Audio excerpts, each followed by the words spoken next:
avec la tête d'Olivier Giroud et Camavinga. Pas mal hein, pour une première titularisation.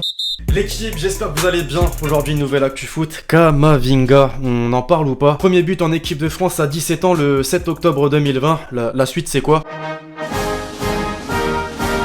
Non, faut avouer que c'est très fort. Alors aujourd'hui, les amis, on va parler de l'actualité des 7 derniers jours dans ce sport fabuleux qu'est le football. Et je vais pas parler plus que ça, on va rapidement entrer dans le vif du sujet. Je vais simplement vous rappeler que cet épisode est sponsorisé par OneFootball, l'application numéro 1 sur toute l'actualité du foot. Donc sortez vos téléphones pour ceux qui n'ont pas l'appli, c'est dispo dans la description. Et puis bon, on a commencé cette trêve internationale avec des matchs amicaux. Là, ça va être les matchs de la Ligue des Nations cette fois-ci. Donc pour suivre en globalité tout ça, rendez-vous sur OneFootball tout simplement.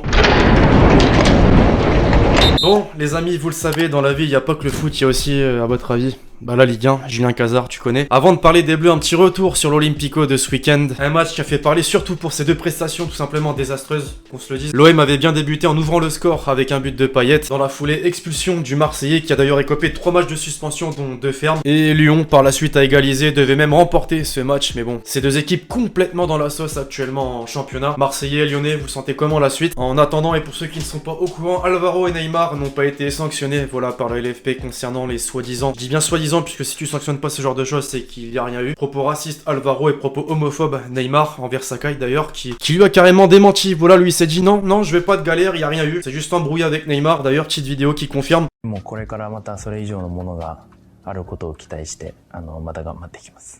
かからなかった場合は日本に帰ろうと思っていたので、それが理由ですね。 Non, c'est pas vrai, vidéo qui sort tout droit de Twitter. Un génie, ce monteur, ou du moins ce sous-titreur. À côté de ça, je suis obligé les amis, le RC Lens. Quel début de saison confirmé, encore une fois, avec cette victoire face à l'AS Saint-Etienne. Je vais réellement faire un screen de ce tableau, avec Lens sur le podium, 3ème, devant d'ailleurs le PSG. Non, c'est fou, voilà, petit clin d'œil à tous mes Lensois qui se régalent aussi, tout comme moi. Qu'est-ce qui s'est passé? On les a chicotés.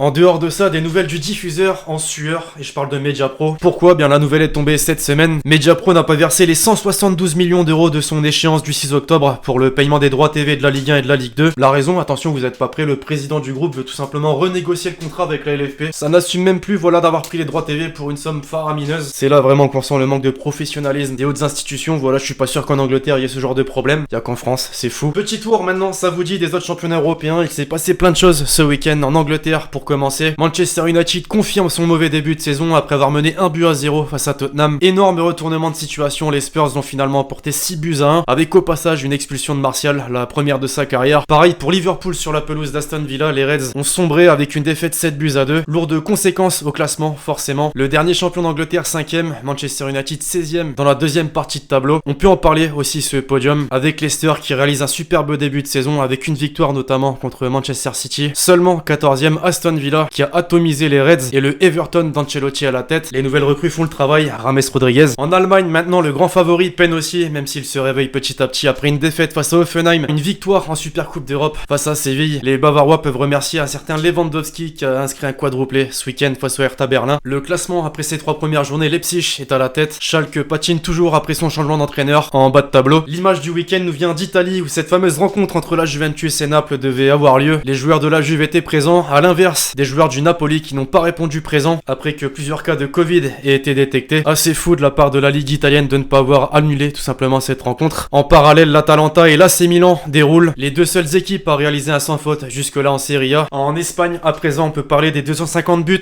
de Karim Benzema sous les couleurs du Real Madrid. Une belle réponse à ses détracteurs. Chez le grand rival Bartomeu en sueur, près de 18 000 voix ont été recensées pour la motion de censure. Et donc, conséquence, démission très certainement bientôt. On a fait tous les classements, donc le dernier, le Real toujours en tête.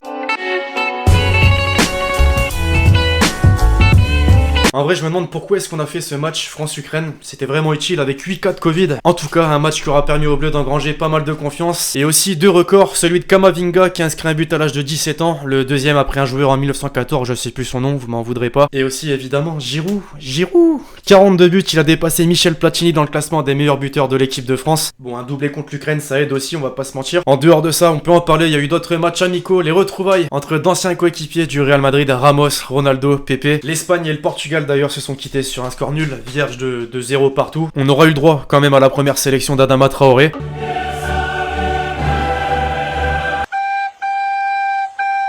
Les groupes sont tombés, on en a parlé dernièrement, je parle évidemment de la Ligue des Champions. Nos clubs français connaissent leur sort pour les prochaines semaines, prochains mois à venir. On en a fait une vidéo, pas besoin d'en parler plus que ça, n'hésitez pas à aller la voir d'ailleurs, beaucoup l'ont manqué. Par contre, on les avait pas évoqués, les joueurs qui ont été récompensés par rapport au dernier exercice. Neuer a été élu meilleur gardien, Kimmich meilleur défenseur, Lewandowski meilleur attaquant, Flick meilleur entraîneur, ouais, le Bayern quoi. Le meilleur milieu de terrain par contre n'est pas un Bavarois. Logiquement, De Bruyne a été récompensé. On ouvre une petite page mercato. Aujourd'hui, l'équipe, le marché des transferts a fermé ses portes, certes, mais quelques joueurs sont encore libres de tout contrat. Justement, il y a eu quelques coups au cours de ces derniers jours. Malang Sarr qui a rejoint Porto, Götze qui a quitté l'Allemagne pour le PSV Eindhoven, Ben Arfa qui rejoint une nouvelle équipe en Ligue 1, Bordeaux, et Korchia vers le FC Nantes. Alors la question, je vais la reposer, qui pour vous réaliser le meilleur mercato? Et tu sais quoi, je vais même la changer. Quel club français pour vous réaliser le meilleur mercato? Pour moi, clairement, c'est Rennes. Entre Rugani, Dalbert et Doku, voilà, dans les toutes dernières heures du mercato, c'est très fort. Il y a vraiment de l'ambition pour la Ligue des Champions à venir. Alors même si beaucoup de clubs ont été impactés par le Covid, en Angleterre, la crise, ça n'existe pas. Voilà les plus gros transferts du mercato estival 2020. Havertz, le joueur le plus cher, avec son transfert vers Chelsea pour un montant de 80 millions d'euros. D'ailleurs, les Blues dominent tout simplement ce classement.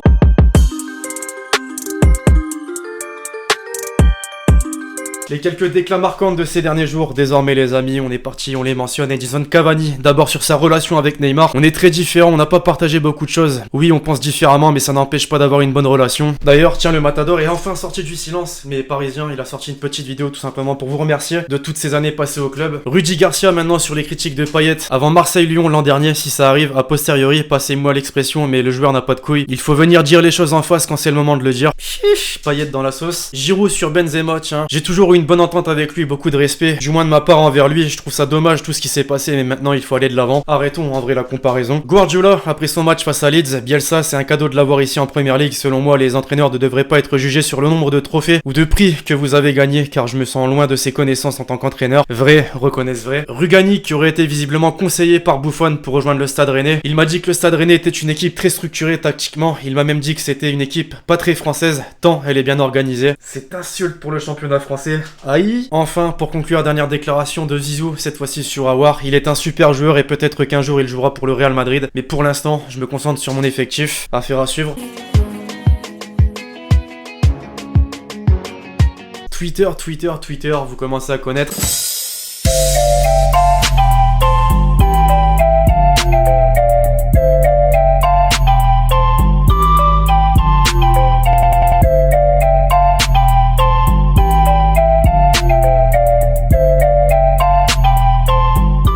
Second poteau, Pavard.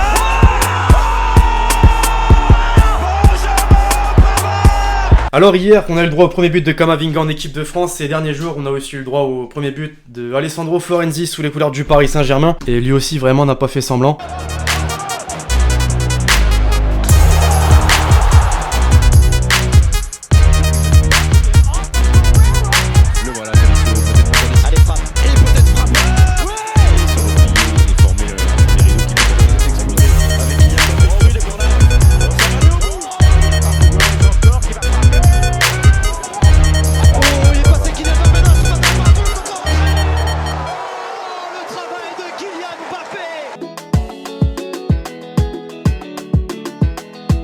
Enfin, l'équipe pour conclure la petite question de l'abonné. Penses-tu que le Milan AC peut revenir en Ligue des Champions pour l'année prochaine? Bah ça en a l'air, voilà, c'est un petit peu comme l'Inter, c'est deux clubs qui sont en train de revenir petit à petit parmi les grands européens. Voilà, des bonnes choses sont faites dans le mercato notamment. En termes de résultats, pour l'instant, ça réussit à l'AC Milan en ce début de saison, c'est un sans faute. Après, il y a eu que 3 matchs, tu vas me dire une saison c'est très long. Mais pour moi, ouais, l'AC Milan peut revenir en Ligue des Champions la saison prochaine, très clairement. Bref, voilà l'équipe, c'est tout pour l'actu foot du jour. J'espère vraiment que vous l'avez kiffé, je compte sur vous si c'est le cas pour lâcher le gros pouce bleu. N'oubliez surtout pas de lâcher le petit commentaire avec votre question, plus l'hashtag Hélène pour le prochain épisode. Puis d'ici là, on se retrouve très vite sur la chaîne pour de nouvelles vidéos. C'était Lexi.